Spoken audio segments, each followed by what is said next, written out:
Your brain is not your friend. And if you leave this video right now, nothing in your life will change. Because your brain is not trying to make you successful, it's trying to keep you comfortable, safe, quiet, and that's exactly why you struggle to do hard things.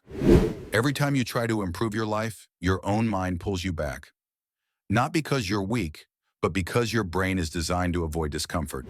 Today, that changes. In the next few minutes, I'll show you how to override your brain and force action, even when motivation is dead. Stay with me. Step 1. Understand the enemy. Your brain doesn't care about your goals.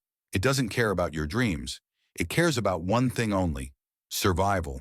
That's why it whispers, skip the workout. One more scroll won't hurt. Start tomorrow. It always chooses the easy path. And the easy path doesn't build strong people. It builds spectators, people who watch others win while they wait. Here's the scary part. The more you obey that voice, the louder it gets, until one day your goals feel impossible, but you're about to flip the script. Step 2. Redefine pain. Most people run from pain. That's the mistake.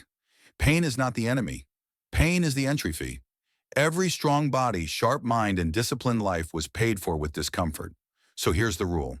The moment your brain says, "I don't feel like it," you answer, "Good, that means this matters." Pain is no longer a warning. It's the signal to move. Step 3. The 3-second rule. Hesitation is how your brain wins. You have 3 seconds to act. After that, overthinking takes control.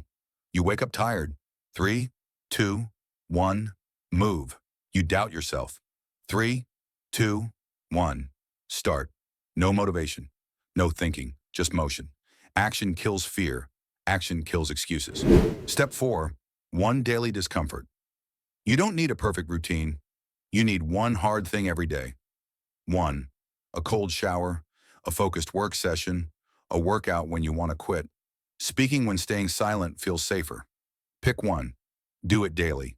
Not to punish yourself, but to train your brain to follow orders. Step 5. Change the identity. Most people wait to feel disciplined. That day never comes. Strong people decide who they are first, then act like it. Tell yourself this: I'm not lazy. I trained myself to avoid discomfort, and today I retrain. Do something hard. Repeat it tomorrow. You're not fixing your schedule. You're building a new identity. The goal isn't to finish tasks. The goal is to become someone who moves, no matter how they feel. You've listened to your brain long enough. From today on, you do hard things. Subscribe.